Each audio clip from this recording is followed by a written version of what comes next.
All right, we are back. We're gonna start with these life updates with we got two. We got two life updates. We got a physical health life update and a mental health life update. And in reality, the mental health backs up the physical health, or they kind of feed off each other. But so in February of this year, 2025, um I had a series of heart attacks. I had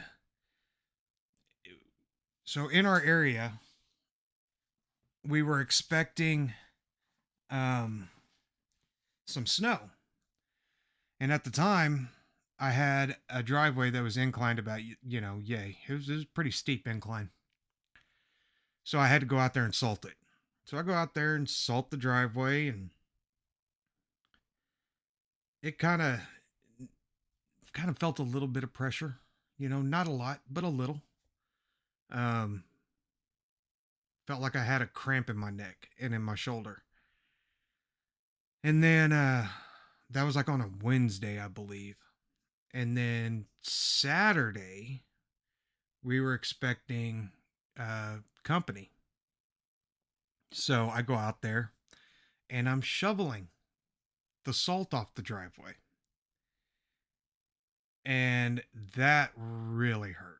I mean, it felt like a cramp again. Felt like I may have pulled something, or I had a pretty bad cramp, you know, up in my neck, and our jaw was cramping up and tight, and shoulder was tight.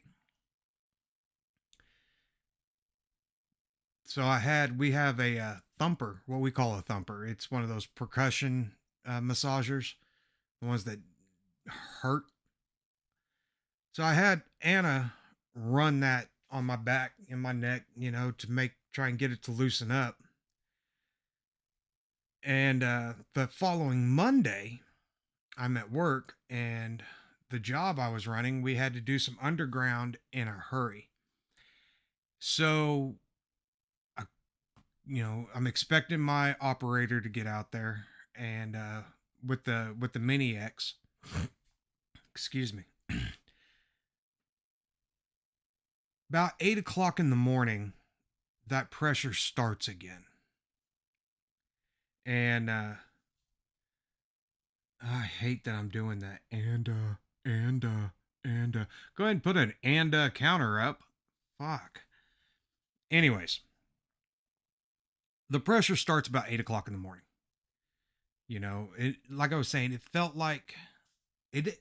So you hear it described as an elephant sitting on your chest. That is not what it felt like for me. Not at all. It is true that you can't catch your breath, you know, but anyways, let's stay in line, stay in order. Let's keep it on track. About 8 o'clock in the morning, I start having the heart attack, and I don't know what it is at this point. I'm running back and forth across the job site, trying to get my guys lined out, get everybody where they need to be. Dealing with the other contractors, drywall, plumbing, you know, uh, and the superintendent. My operator shows up. There's nowhere to park on the job site, so he can't pull in with the truck and trailer to unload the mini excavator. So we have to unload it in the street. He gets pulled up. I grab the stop sign and the slow, stop and slow, and I'm out there in the middle of the street. And this is probably, I don't know, 8:30. The heart attack started about 8, so this is probably about 8:30, 9 o'clock, and maybe a little closer to 10. Um, we're unloading. I'm out there having a heart attack in the middle of the street, directing traffic so he can get this excavator unloaded. 10:30 or so comes around. We're digging, and I'm trying to help my guys the best I can, but I just cannot catch my breath at all. I mean, I was walking 10, 15 feet and I'd have to stop, bend over, and I'm huffing and puffing. Again, it's winter, it's February, it's cold, and I am raining sweat. Which, okay, those who know me know that if it's 40 degrees outside, I'm sweating. That's just the way it is. It's always been that way. But it was pretty cold that day and I was just pouring sweat. And finally, it got to where I couldn't even think and my vision was starting to fade a little bit, like I was getting that, when you feel like you're going to pass out and you get that tunnel vision where it all kind of starts to come in on you and come down to that little pinpoint. That's what I was getting. So I ended up hollering at one of our hands, and I looked at him and said, "Hey, yo, I need you to take me to the clinic."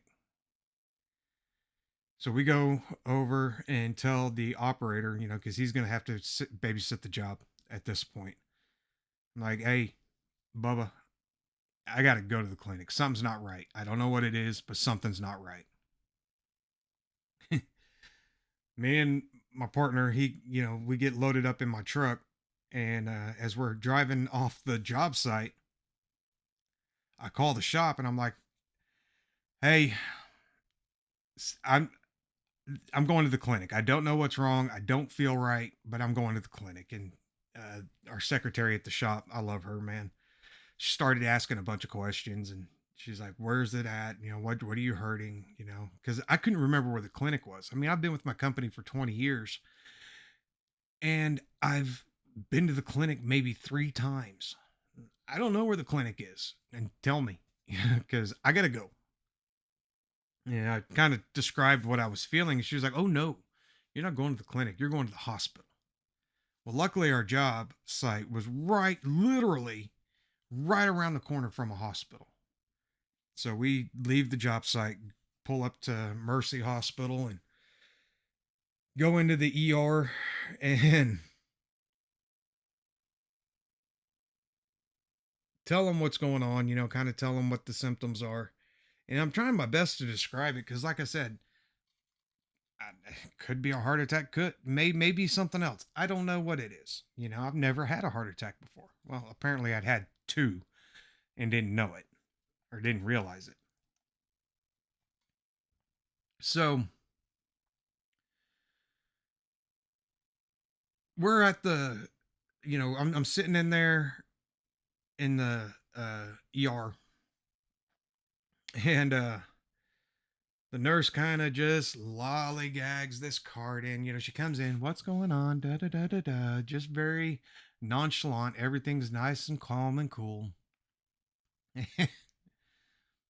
I kind of, like I said, I told her what the symptoms were. It feels like I'm cramping. I've got all this pressure. Feels like super, super un- unbelievably bad sinus pressure. I've never had it this bad before. It's all up in here and my shoulders and upper back. She goes and gets this cart. Just like I said, she's moseying. That's the best way I can describe it. Moseying.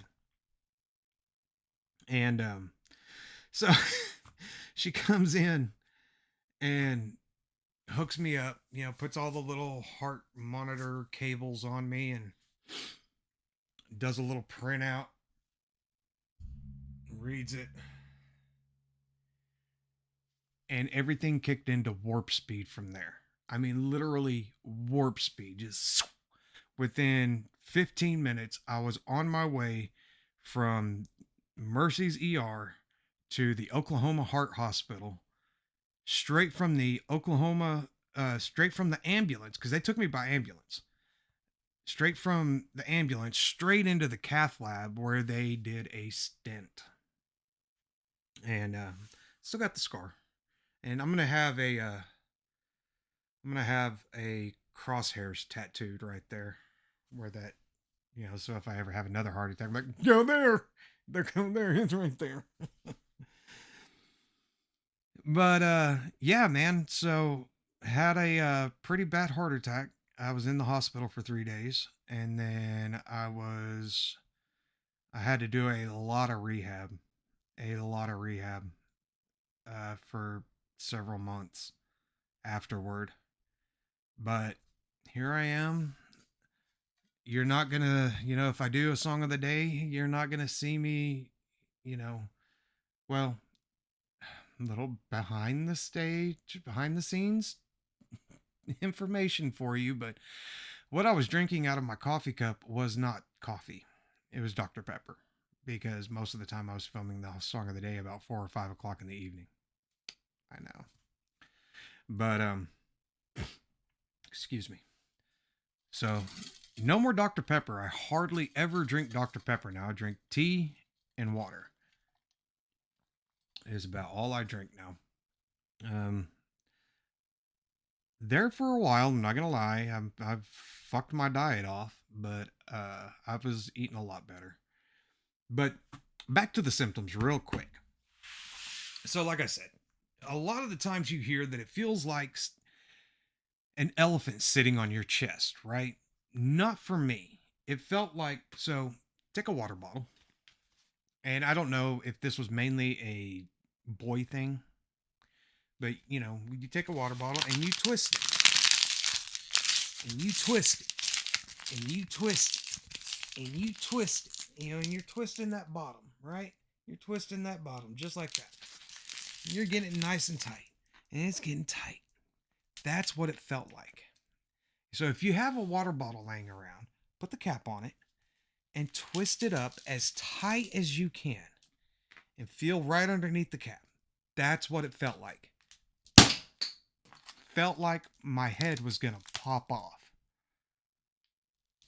So for me, that is what.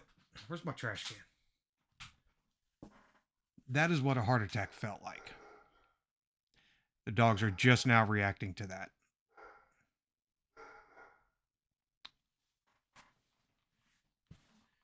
Okay, they shut up.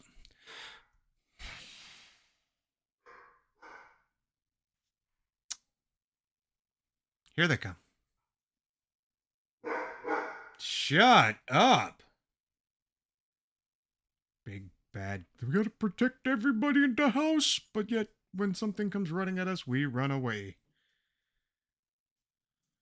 Yeah, that's what I thought. Go away. Yes, everybody can hear you.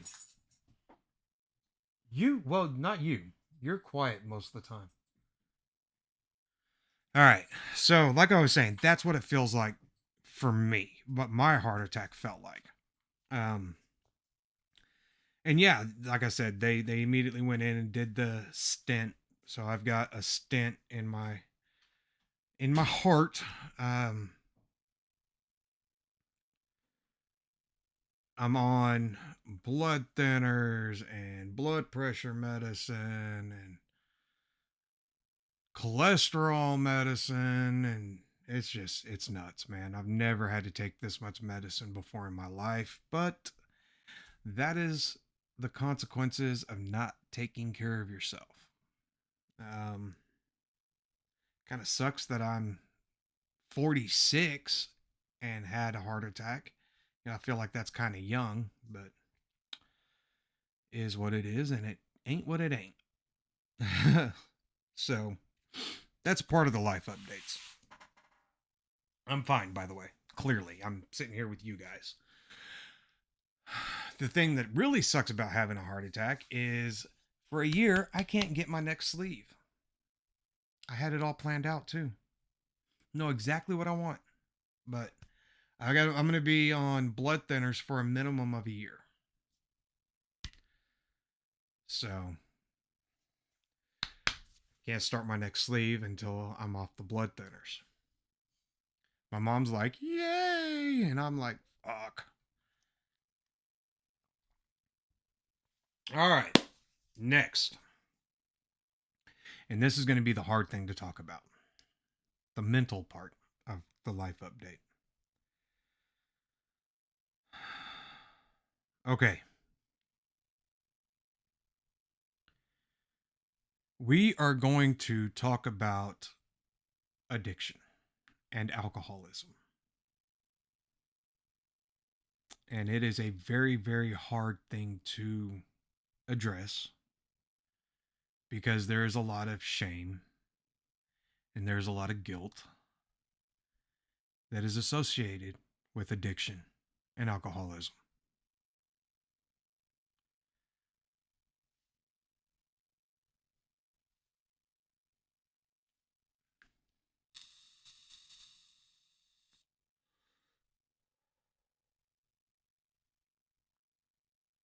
I don't smoke anymore, but I still do vape.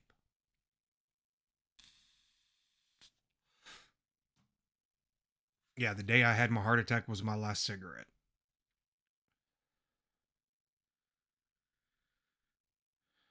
Okay, so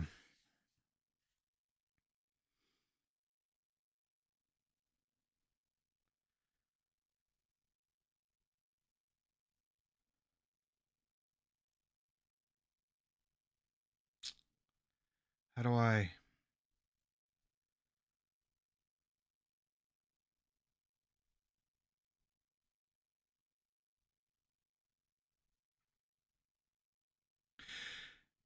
All right.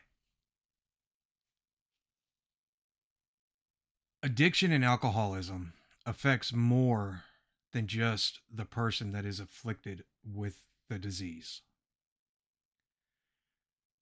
It affects family, it affects friends, mothers, fathers, sons, daughters, husbands, wives, aunts, uncles. It affects everybody associated with the person that has the disease. And that's what we're going to talk about today is we're going to talk about it from the family perspective. Okay? I recently have started going to Al Anon. The reason why I'm going to Al Anon is not my story to tell, just I've been affected by the effects of alcoholism. So I recently started going to Al Anon. And I think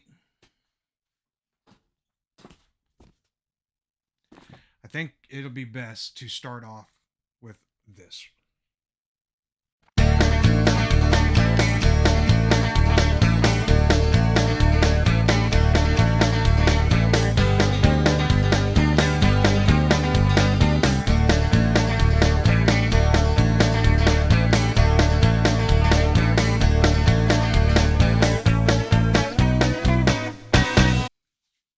So I'm going to start by reading this to you. Um, like I said, I am a grateful member of Al Anon. We who have lived,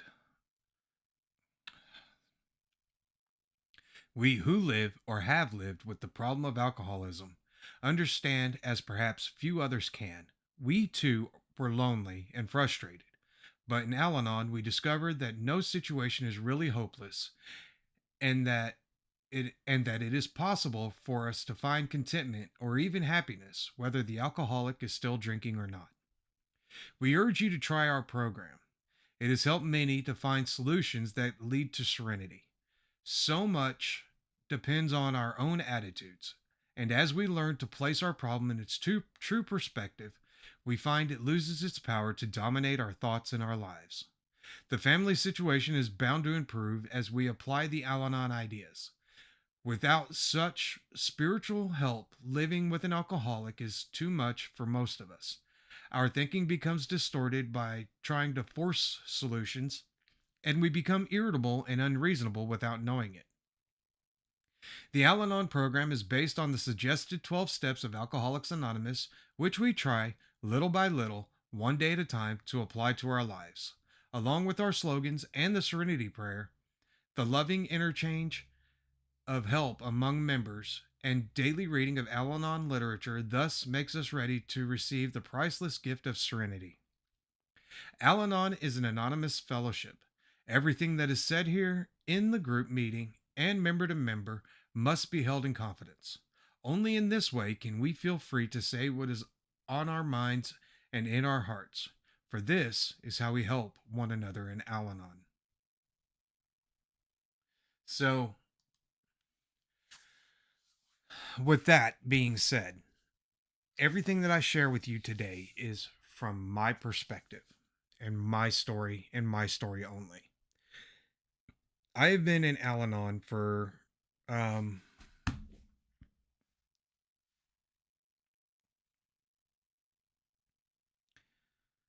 1 year, 3 months, 15 days, or 472 days. And in this time, so again, just like with the heart attack, let's start where we really should start, right?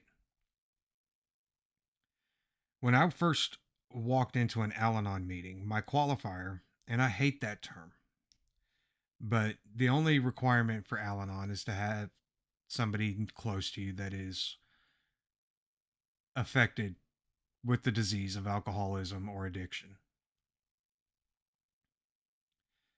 My qualifier told me about Al Anon while they were in rehab.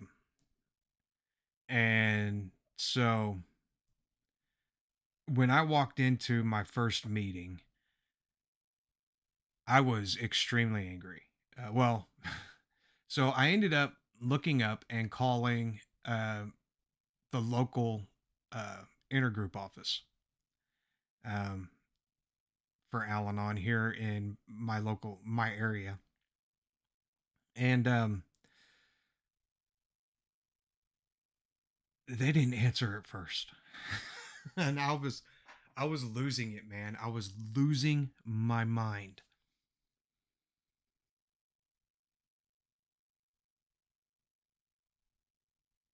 And because I was just full of anger. I was just so angry. And finally the most wonderful woman answered or called me back because you leave a message if they don't answer. Most wonderful woman called back and directed me to the nearest meeting to me. What sucked was it was 4 days away, or Saturday, Sunday, Monday, Tuesday, Wednesday. Yeah, 4 days away. And so I had to wait. And in that time, I'm losing my shit, man. I'm just, that's something that you don't hear a lot about when you hear people talking about addiction and recovery. You don't hear much about the families that are affected by it. And that's why I want to share this, because there is recovery to be found for us as well. So I walk into that first meeting, and like I said, I was angry, man. All I could see was red the whole time. And I mean, you see me sitting here rocking back and forth. I'm still a little uncomfortable talking about it, but it needs to be shared, especially for men. Guys, if you have a wife, a child, mother, father that is, either an alcoholic or an addict, there's help for you. So, anyways, I walk into that meeting, and all I wanted was to not feel angry for 5 minutes. And after I walked out of that meeting, that very first meeting, I felt peace. I felt a peace that I hadn't felt in a long time. And the most insane thing I learned in that first meeting is, as it says in the suggested opening, actually, I think it may be in the 12 steps preamble.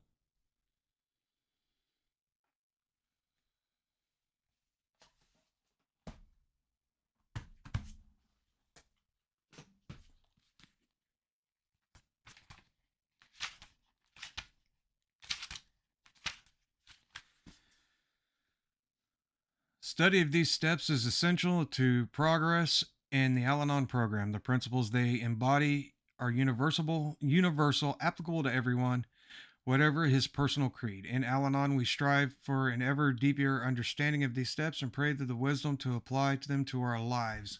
Where is it? Anyways, it said that we keep the focus on ourselves. So in when you go to an Al Anon meeting, your first couple meetings, you're gonna you're gonna talk about your qualifier, the person that brought you to Al Anon.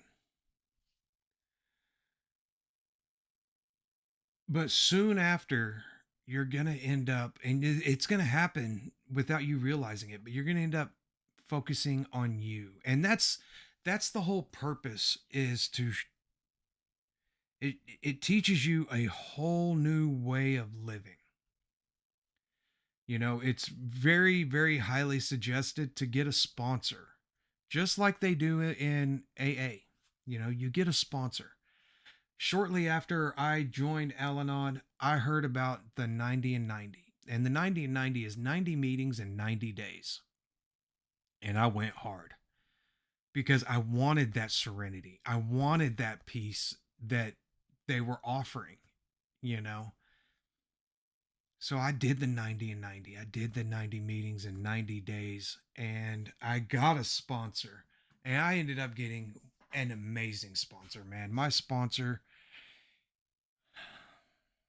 I can't thank him enough for what he has given me, all the knowledge he's given me. And as soon as I got my sponsor, we immediately started working the steps. You know, I'm gonna go ahead and read it again. What you guys don't have to sit through it, but we're gonna go ahead and read it again. Study of these steps is essential to progress in the Al Anon program. The principles they embody are universal, applicable to everyone, whatever his personal creed. In Al Anon, we strive for an ever deeper understanding of these steps and pray for the wisdom to apply them to our lives. So, first and foremost, Al Anon is not religious. It is spiritual, but it is not religious. So, step one, admitted we were powerless over alcohol and that our lives had become unmanageable. Fellas, and I am saying fellas, that is extremely important. There is a stigma that men are afraid of. There is I think stigma is the right phrase, right word, but where, you got to go get help. You need a support group. Come on. You're a man. You can't control your wife. You can't control your child. You're a man. No, no, no. You know, as it said in the suggested opening, um, we who live or have lived with the problem of alcoholism understand perhaps as few others can. We too were lonely and frustrated. Um, we discovered that no situation is really hopeless, and that it is possible for us to find contentment whether the alcoholic is still drinking or not. We learn to place our problem in its true perspective. We find it loses its power to dominate our thoughts and our lives. The family. Our thinking becomes distorted by trying to force solutions, and we become irritable and unreasonable without knowing it. Step one, admitted we were powerless over alcohol and that our lives had become unmanageable. That's huge. And like I said, I'm mainly talking to the fellas here because, again, there's that stigma that how dare a man need to have to ask help to deal with, his wife or his kids because they're men. Men should be able to handle everything. Well, you know what? Even we go a little nutty when dealing with alcoholism and addiction. Step 2, came to believe that a power greater than ourselves could restore us to sanity. And that is where I say it is not a religious program, but a spiritual one. So, whatever your higher power may be, and that was something that my sponsor had me work on, was he looked at me and said, "All right, we're going to start this." I was like, "We need to start the steps. I need the steps. I need to get, I want serenity now." I thought I could run through the steps, right? Sure, you can. But what they don't tell you is that you're going to be working the steps nonstop. Step 2, came to believe a power greater than ourselves could restore us to sanity. He was like, and he, being my sponsor, said, "What is your higher power? Do you believe in God? What do you believe in? You know, you got to find something bigger than yourself. And if you're atheist or agnostic, anything bigger than you, something bigger than you." Made a decision to turn our will and our lives over to the care of God as we understood Him. That's huge. That's huge there. Because, again, we're men. We don't need to turn anything over, right? No, no, no, no. We need help. We need help. Think about it. I mean, you can't just do all the work yourself, right? Sometimes you got to ask for help. Well, that's what we're doing. When we put our butts in the seats of an Al Anon meeting, that's what we're doing. We're asking for help. It's just like asking somebody to hold a piece of plywood while you rip it. You're asking for help. Made a decision to turn our, let's see, I just talked about that. And again, whatever your higher power is, if it is, you're agnostic, okay? Let's say you're agnostic. Is it the universe? Is it the power of an atom? Hell, is it just the power of that group that you sat down with that day when you sat down in your first meeting? Made a searching and fearless moral inventory of ourselves. That sucks, boys. That sucks. Anyways, we're not going to get too deep into the steps right now, but we may do another video on the steps later. For one, I'm still learning. I still got a long way to go. But back to my story. I went to a meeting. I finally found a men's meeting. And that's what I needed. I needed a men's meeting. Now, that's where I found my sponsor. And like I said, he is amazing, man. I can't thank this man enough for helping me through some of the shit he's helped me through. But fellas, the whole point of this, and I think I've gotten off track, and that's more than likely what happened, because that's what happens with me, is I end up starting over here, and before I know it, I'm way the fuck over here, and now we got to come back over.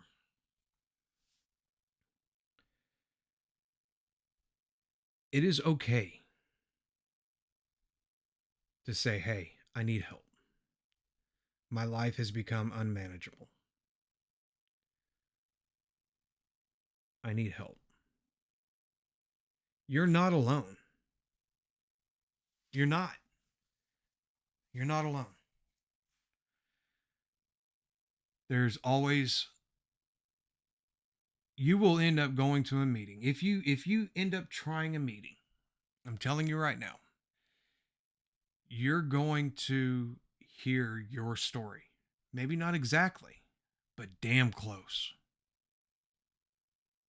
Damn close. And it's going to be nice, man. It's going to be real nice to know that you're not alone.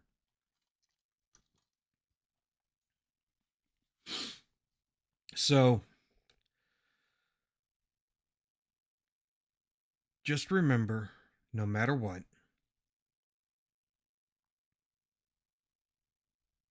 there's nothing to be ashamed of. If you have somebody that you love in your life that is struggling with addiction, that is struggling with alcoholism, you can't get them clean. That's the biggest thing to understand right now. There's nothing you can do. It's called the 3 C's. You didn't cause it, you can't control it, and you can't cure it. No matter how hard you try. Remember in the suggested opening, we tried to force solutions, tried pouring out their liquor, ultimatums, right? Taking, making sure they have a quote unquote allowance. So you only have this much money. Excuse me. We've tried it all. You didn't cause it. You can't control it. And you can't cure it. They will not get help until they are ready to get help. In the meantime, you can get help for you. I got help for me. I went to Al Anon, and I'm one of the few people that walked into an Al Anon meeting from the stories I've heard that walked into an Al Anon meeting for me because I knew I was out of control. I knew I was losing my shit. And I knew I had to do something to save myself. And I knew I couldn't do it alone. But a lot of people go into Al Anon meetings trying to find that magic recipe to stop their loved one that is afflicted with the disease. There's nothing you can do. You go to Al Anon, when you end up learning how to help yourself, how to better deal with situations. And so much, a year and a half later, damn near a year and a half later, so much of my issues now are outside of the house. They're at work. They're dealing with people in the stores. Go grocery shopping or whatever, dealing with other people. Very, very little. I mean, anyways, I'm getting off.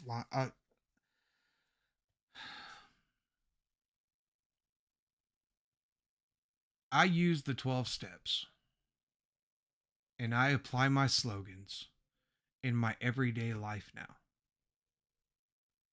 It has helped relationships with coworkers. It has helped the relationship with my wife. It has helped the relationship with one of my kids.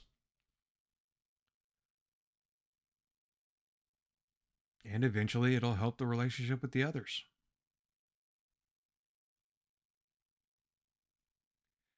I've learned better ways of dealing with things.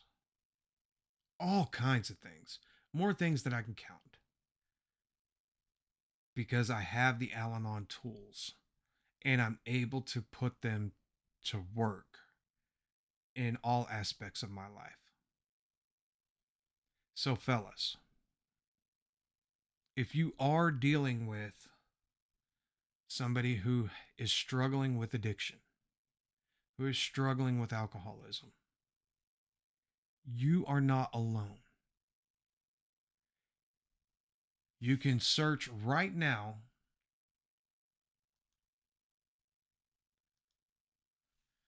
I think it is.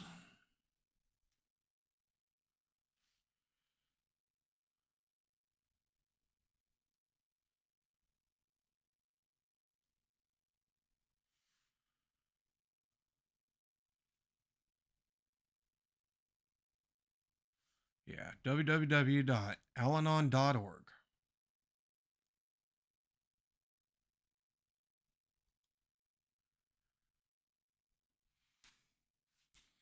And while you're searching that, when you get there, you see where it says meetings. You can go to find an Al Anon meeting. And right there, you can search. All you need to do is, if you have your location enabled on your PC or laptop, you can use that, or your phone. Or if you don't, you can type your zip code right here and you can search and find an area, find Al Anon meetings in your area. Okay? Let's look at Pennsylvania. Let's go Pittsburgh.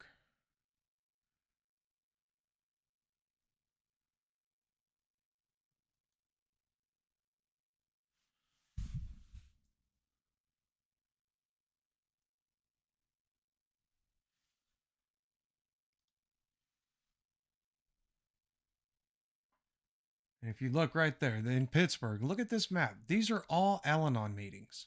And over here to the left of the map are even more Al Anon meetings.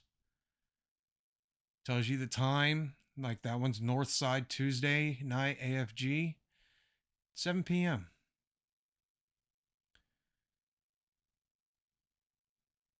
Mount Lebanon morning AFG, Monday, 10 a.m.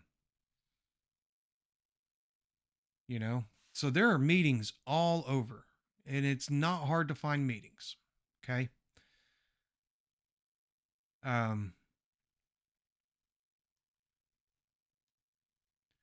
So there's help. Get your butt in a seat. One of the things that is said in meetings to newcomers is, we suggest that you try 6 meetings. And at the end of that, if you still don't like it, we will gladly refund you all your pain and misery. Because they're free. Meetings are free. They don't cost a dime. Don't cost a dime.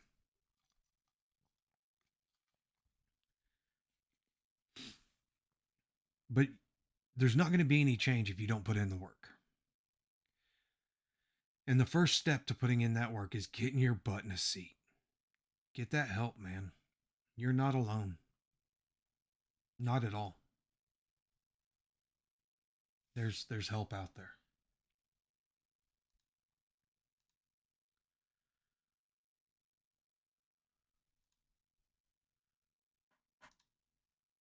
And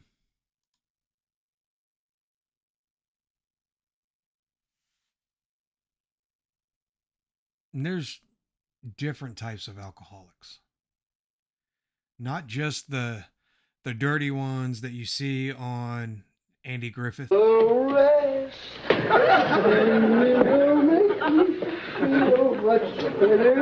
Looney Tunes. Everybody's glad to see the stork. Here, stork, have a drink to the new baby. Oh, have another. Come on, bottoms up. You know, there's all kinds of different alcoholics and addicts, and only you know whether or not you live with one or not. You can't do anything about them. You can't stop them. There's no stopping them. Only they can stop them. Stop themselves. There's nothing you can do. But you can find peace. It's out there. You are not alone. There's many of us. Okay? So, we're going to close with the Al Anon suggested closing. In closing, we would like to say that the opinions expressed here were strictly those of the person who gave them. You hear that? Those are strictly my opinions. Take what you like and leave the rest. The things you heard were spoken in confidence and should be treated as confidential. Keep them within the walls of this room and the confines of your mind. A few special words to those of you who haven't been with us long. Whatever your problems, there are those among us who have had them too. If you try to keep an open mind, you will find help.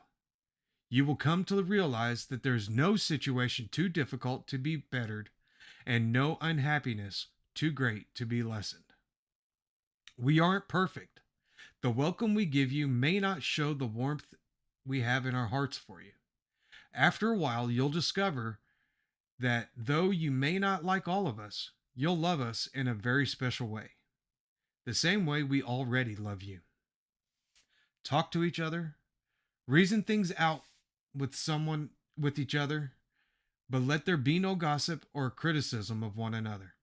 Instead, let the understanding of love and peace of the program grow in you one day at a time.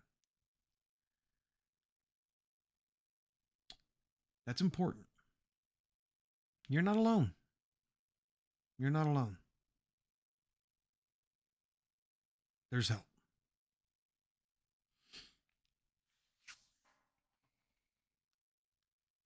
There was something else I was going to say.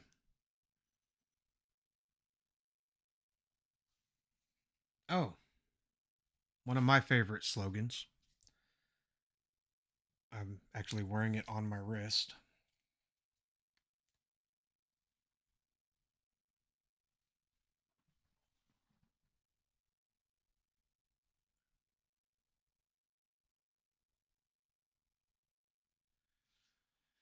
Bless them, change me. I actually went and had a bunch of these made because they only last about 6 months and then they break. But bless them, change me. Let me. We also have the slogan, "Let it begin with me."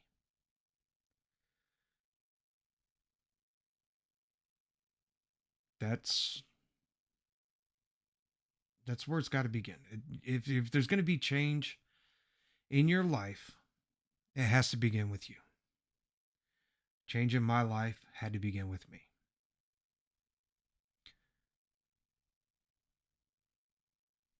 But I can't tell you how much more peaceful my life has become now that I have the Al Anon program. Now, I told you earlier I started working the steps like right away. There's only 12 steps. And I am, what did I say? A year and 4 months.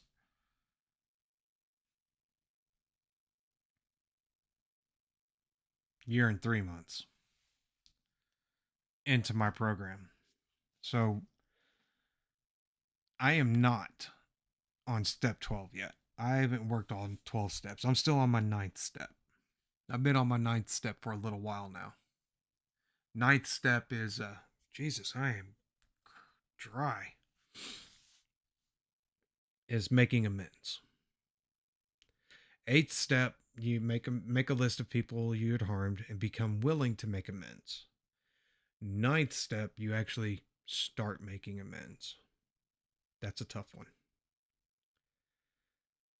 That has to come when the time is right. A lot of people get stuck on step 4 and step 9, from what I've understood so far. And I took a little bit on step 4. I'm taking even longer on step 9. But I feel, for me, I can't force making amends. It has to come organically. When it's time for me to make amends to the people I have on my list, I will know. And when that, I'll make that at that time. You have to work the program, but you also have to let the program work. Or at least I do. I have to work the program and I have to let the program work. I have to have 2 meetings a week. I go to a meeting every Tuesday and every Wednesday. I do not miss them unless I'm out of town. So that's how I work my program. I pray that if you are affected with the effects of alcoholism or addiction, you go to the website, alanon.org. You put in your zip code and you find that closest meeting and that nearest meeting and you go just sit and listen. There's help out there. Very important. Just as with Alcoholics Anonymous, Al Anon is anonymous as well. I will never tell you who I'm in a meeting with. I will never sit on this camera unless that person is willing to go on camera with me. But I will never divulge anybody's identity. I will never tell anyone else's story. That's not my place. And it's highly, highly dangerous. There are a lot of, and I'm just going to be blunt and frank, there's a lot of women that are members of Al Anon that are not in safe situations.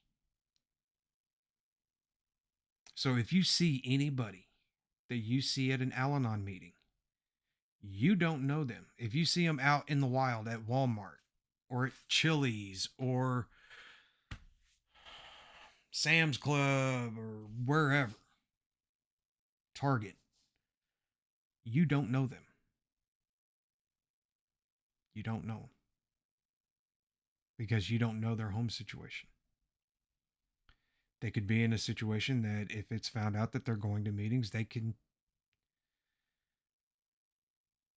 be bad.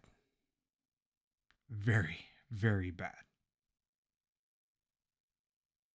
So remember, it is anonymous. I'm just saying, I'm coming on here. I'm breaking my anonymity to hopefully help somebody else.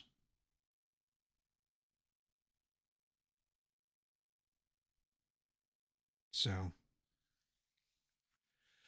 that's all I've got for you guys today. How Al Anon Works for Friends and Family. Amazing book. This is our version of the big book. Alcoholics Anonymous big book. This is our version.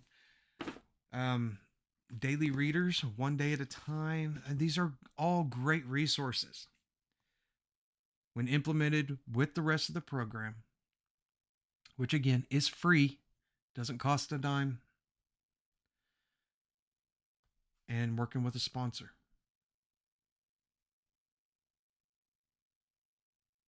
The only thing it costs, again, is your pain and misery. And if you don't like it, we'll gladly refund it. I hope this video has helped some find some peace. But other than that, this is where we're at. Life's gotten a lot better. Like I said in the last video, we have bought a house. It's beautiful out here, man. Absolutely beautiful. It's quiet. Oh, it's so quiet. So quiet. Our last house was behind a fire department and we were always hearing sirens. We don't hear shit out here. It's great. Like after I'm done editing this video and getting it uploaded, I got a pile of brush in the backyard that I got to go put in the burn barrel and burn. I get to burn shit, man. Fire. Yeah. So, anyways, it's life, man. Life is so much better. So much better. And I am extremely grateful.